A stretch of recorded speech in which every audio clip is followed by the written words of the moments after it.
Okay, now that we've discussed geometric sequences, now let's go into geometric series. Reminder, to find a series, you're finding a sum of so many terms in that sequence. Geometric series. A geometric series is the, once again, sum of a geometric sequence. To find the sum, use the following formula.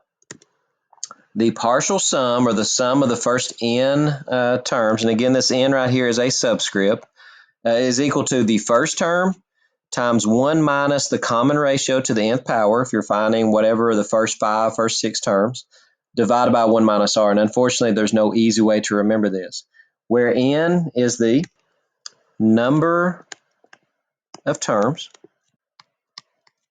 Again, if you're finding s sub 5, that'd be the first 5 terms. A1 is the first term. And r is the common ratio, just like it has been. So here, let's find the first 14 terms. Let's go ahead and write our formula. Let me zoom in. Let's write down our formula. Okay, since we're looking at the sum of the first 14, we're going to take, again, our first term. That would be 4. Times 1 minus the r would be the common ratio. How do I get from here to here to here? Common ratio is 5, so my r is 5. I'm looking for the first 14, so that'd be 5 to the 14th over 1 minus the common ratio, which is 5. Let's clean that up. And here's what you would get. Obviously, why is this so big? Because 5 to the 14th power. That is huge. Again, geometric sequences are exponential sequences, and they grow extremely fast. So the sum of the first 14 terms here is actually over 6 billion. Number 2. Now this one, notice that it's shrinking, and the reason it's shrinking is because it's exponential decay. The common ratio, you can do 27 divided by 81. It's a third is your ratio. Let's go ahead and write our formula down. So we're looking for the sum of the first 20. Our first term here is 81. 1 minus, again, the common ratio is 1/3, and that whole thing has to be raised to the nth power. We're looking for the first 20 divided by 1 minus 1/3. And again, this whole thing can be typed into your calculator. You're going to get 121.5 is going to be that sum. Make sure if you are going to type it in, if you don't have a calculator that does order of operations, that you're going to do this first. Do 1 minus that answer. Take all of that, multiply by 81, and then divide it by 2/3, which is 1 minus 1/3 on bottom. Number 3, let's write down our formula. Now let's identify all the pieces of the formula. We need the first term, which is 3. We need the common ratio, which is, we're multiplying by 2 each time. And then all we need is the n. And we're finding the sum of the first, what are we doing here? Okay, 3 up to 6144. It doesn't tell us how many terms this is. So here's what we're going to do. We know that our formula to find a sub n, we're going to do the first term times the common ratio to the n minus 1 power. And we've got some pieces here that we can actually use to find what term number we're looking for. We know that this number, 6144, is the last term in our sequence, but we need to know what term number is that. So we're going to plug in 6144 for our a sub n. Our first term is 3. Our common ratio is 2 to the n minus 1 power. So if we solve this, we can figure out what term we're actually looking for. Let's divide by 3. And that's going to give us 6144 divided by 3, which is 2048 equals 2 to the n minus 1 power. Now we've got some options. This is a great time to review. How in the world do you solve that? That's a logarithm. We could do log base 2 of 2048 is equal to n minus 1. If you don't remember how to type this into your calculator, you do the log of 2048 divided by the log of 2 is equal to n minus 7. When you type that into your calculator, you're going to get 11, and that's actually n minus 1. I can't read my own writing. 11 equals n minus 1, so n is 12. What does that tell us? That's the 12th term of this sequence, so therefore n is 12. So now plugging everything in, first term was 3. 1 minus the common ratio is 2. We're looking for the sum of the first 12. 1 minus, again, the common ratio is 2. Type all that in, and you get 12,285.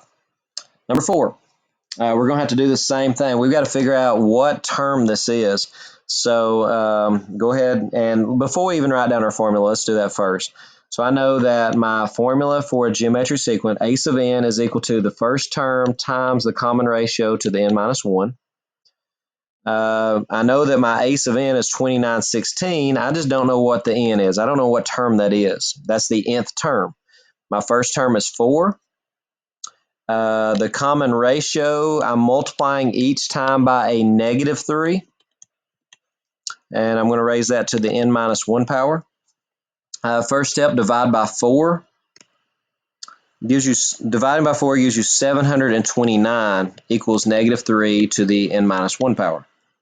Again, you can do this. You can do this as a logarithm, but you got the log with the base of a negative. So here's you another way you can actually work this. 729. If you would like to break that down and try to write that as a negative 3 to a power as well,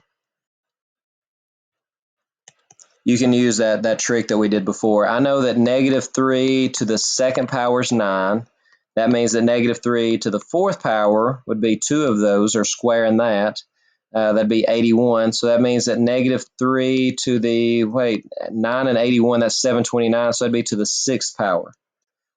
So therefore, there's your other shortcut. I know negative 3 to the sixth is 729, and that's equal to negative 3 to the n minus 1. So remember, if the bases are the same, we can just say 6 equals n minus 1. So n 7.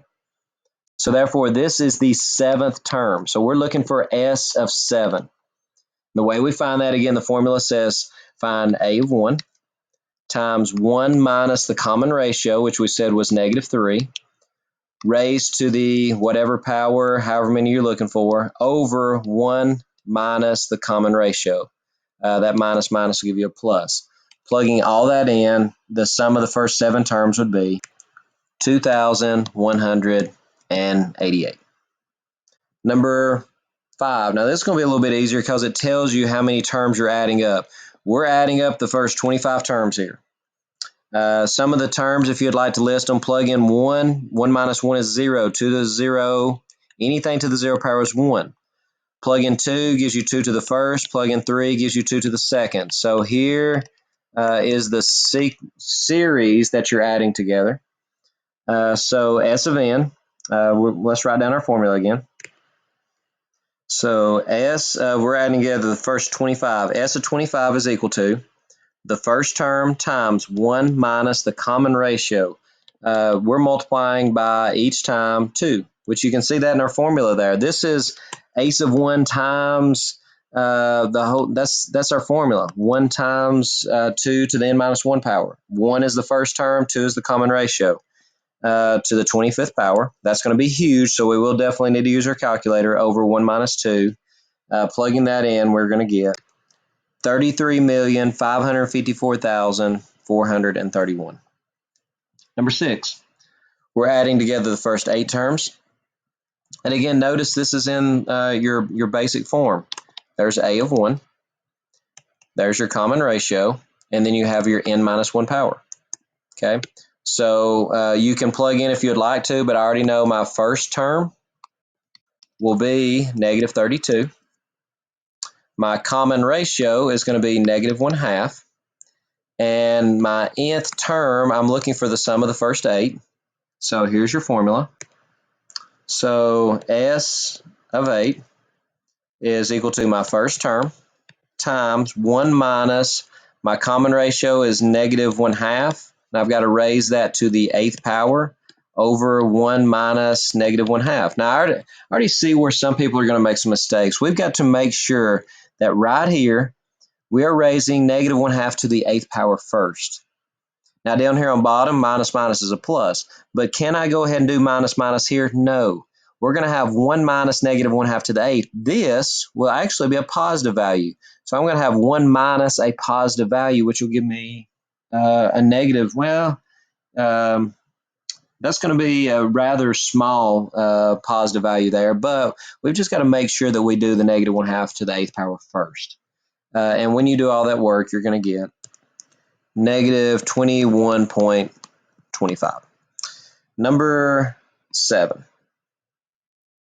Now here's that trick again. We're adding together k equals 6 to k equals 20. I'm going to plug some of these values in just to show you what these values are going to be.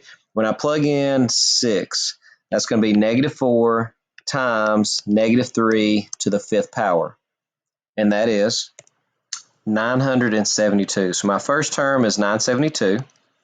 And to find my next terms, I could raise it to the plug in 7, plug in 8, or my common ratio is negative 3. So I'm going to list out just maybe 2 or 3 terms here. And there they are. Now, to get each term, I'm multiplying by negative 3 an extra time. So that tells me what my common ratio is already. And I already see that my first term when I plugged in 6 was 972. But here might be the part that people have issue with. How many terms are there? Well, we didn't start with 1, so there's not 20 terms. From 6 to 20, if you were to subtract it, that's 14 numbers. But again, I told you a while ago, if you do 20 minus 6 and get 14, you didn't count the number 6 as well. There are actually 15 terms here instead of just 14. So now let's take that information, let's plug it into our formula. The sum of these 15 terms is equal to the first term times 1 minus the common ratio to the nth power all over 1 minus the common ratio, which would minus would be a plus. Again, make sure that you do the negative 3 to the 15th power first, and here's what you're going to get. 3,486,784,644. Okay, number 8 is going to be very similar to that. We're going to start, instead of at 1, we're starting with 2. So therefore, as we plug these in, I can find my first term of the sequence by, again, just plugging in 2. That's going to be 81 times 1/2 to the first power. And 81 times 1/2 would be 81 halves. And you can reduce that to 40.5 if you'd like. There's your first term. The common ratio is right here each time you increase the m value. And you can check this by listing a few. But each time you increase m by 1 and by another one, you're multiplying by 1/2 an extra time. And that's what your common ratio is going to be. Now the number of terms, we're going from 2 to 11. If you subtract, you get 9, but that means there's actually 10 terms. Plug all that information in. Again, the sum of the first 10 terms here will be the first term, 40.5, times 1 minus the common ratio of 1/2 to the 10th power over 1 minus 1/2. Plug all that in, and you're going to get about 80.9209. Okay, next up we're going to revisit something we actually threw out there in the first lesson, and I told you that we could actually find the sum of this infinite sequence. Okay, this sequence is infinite. Notice the ... it has no stop. It goes on and on forever. So what I want to do is I want to take these numbers, 1/2, 1/4, 1/8, 1/16. Notice that we're going half smaller each time. And I want to find these partial sums here. The sum of the first one term, well, that's only 1/2, so that's 0.5. If you add the sum of the first two, 1/2 and 1/4, you get 0.75. If you find the sum of the first three, add the first three up, you get 0.875. Add the first 4, you're going to get 0.9375. And I want to continue doing this. The next term would be 1 over 32, and then you'd have 1 over 64, and then 1 over 128, ... and it went on for there. The sum of the first 5 is 0.96875, and the sum of the first 6, that got cut off, the sum of the first 6 would be 0.984375. If you continue this on and on forever, the nth term or the nth sum actually approaches 1. you could find the 7th, 8th, 9th, 10th, and you would see that this gets closer and closer to where you eventually got like 0.999999. It's pretty much, we're going to consider it 1. A series that approaches a certain sum is called a convergent series. It's going to get closer and closer and closer to some value. Remember the actual term that we used a few chapters ago, the asymptote line. You've actually got an asymptote line that this thing is getting closer and closer and closer to. Might not ever get there, but it gets so close that we actually say that it converges or it turns into that value. Then you have a divergent series. To where notice what this one's doing. It's getting bigger and bigger and bigger. The first partial sum is 0.5. That's the first one. You add the first 2, you get 1.5. Add the first 3, you get 3.5. Then you get 7.5. Then you get 15.5. And then you would get 31.5. Notice how it's getting larger and larger and larger. It does not approach a value. It's getting larger and larger. This partial sum is approaching infinity. This, a series that does not have a certain sum, is called a divergent. It doesn't converge on something, it diverges or it continues growing. Okay, now let's talk about when you're going to have one, and I kind of hinted on it a while ago. When do you have one and when do you have the other? If the absolute value of your common ratio is smaller than 1. So that means that your R value is between -1 and +1. Then your series is going to converge. If you go back and want to compare that to exponential function, it's pretty much when you have exponential decay. When it gets smaller and smaller and smaller, it's going to converge. When that value of R is greater than 1, then your series is going to diverge. That's going to be exponential growth. And we know that if you take all the values in an exponential series or sequence, that it's going to get bigger and bigger. You can't add all those up because eventually you're up in the millions and trillions. So that's going to be the difference. So now the convergent series formula. To find the sum of a convergent infinite geometric series, we're going to use this formula. And this looks very similar to the one that we did before. I'm going to put S to infinity. To add up the infinite geometric series, you're going to do simply the first term divided by 1 minus R. That's it. Very simple. So let's work some examples. Determine if the series converges or diverges. If it converges, find the sum. Okay, first off, let's find our common ratio. From here to here, you're multiplying by 1/4, and you are again and again, so therefore there's your common ratio. Since this absolute value is smaller than 1, then we're going to converge, and we can find it. So the infinite sum is going to be the first term over 1 minus the common ratio. And we can clean that up without a calculator. That's going to be 1 over 1 minus 1/4 is 3/4. To divide two fractions, you flip and multiply. This is going to actually converge to 4/3, and you can test that out. Turn these into decimals and add them, and you're going to get that's 1.3 repeating. You're going to eventually converge to 1.3 repeating. Your common ratio here, 2/3 times 4 is 8/3 times 4 again is 32/3. So your common ratio is 4.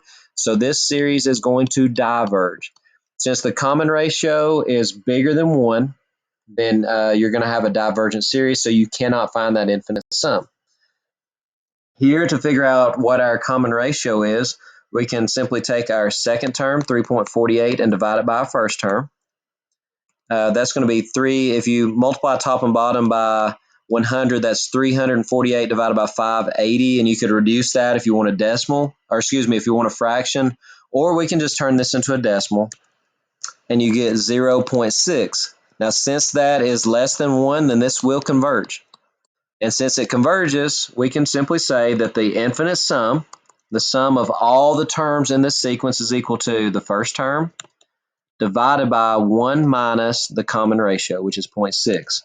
So that's 5.8 divided by 0.4 when you subtract it, and that's going to give you, and we can actually do this again without a calculator. Multiply top and bottom by 10 gives you 58/4. You can now, if we go 4, going to 58 14 times with 2 left over. So that's going to be 14 and a half. Number 12. We're multiplying by a negative here, so our common ratio has to be a negative because we're switching from negative to positive to negative. So now we've got to figure out, what do I multiply 128 by to give me 96? And the way we find that, we do 96 divided by 128. We can just reduce that. Divide it by 8 gives me a 12 and a 16. Divide that by 4 gives me a 3 and a 4. So negative 3/4 is our common ratio. Since the absolute value of that is smaller than 1, this will converge. The way we figure out what it's going to converge to, the infinite sum will equal the first term divided by 1 minus the ratio. And you are going to use the negative version of that ratio. Minus minus is plus. So you have 128 over 1 over 1. Common denominator is 4. That'd be 4 over 4 plus 3 over 4, which is 7 over 4. To divide two fractions, you're going to take the top and you're going to take the bottom and flip and multiply. So that'd be times 4/7. And that's going to give you 512 sevenths. And you could turn that into a decimal if you'd like. Number 13. Notice that we're summing to infinity. Okay, is this possible? Here's my first term. That's A1. This fits my formula. There's my first term. Here is my common ratio. So my ratio is a 4. So therefore, since that's less than 1, this is possible. So my infinite sum will equal the first term, which I just told you was right here, divided by 1 minus the common ratio. So all I have to do is negative 2 divided by 1 minus 1/4 is 3/4. So that'd be negative 2 times 4 over 3, which is negative 8/3. Number 14. Again, an infinite sum. You can list out some values if you want to, but here's our A1, and this is my common ratio. If you were to plug in as 1 for P, you get a 0 here, so you get 7 as the first term, so that's the reason that is my first term there.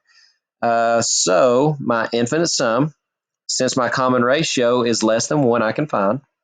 You're going to take your first term divided by 1 minus the common ratio. So it'd be 7 divided by 0.2. Again, I don't like using a calculator on this. That 0.2 on bottom, I just multiply top and bottom by 10.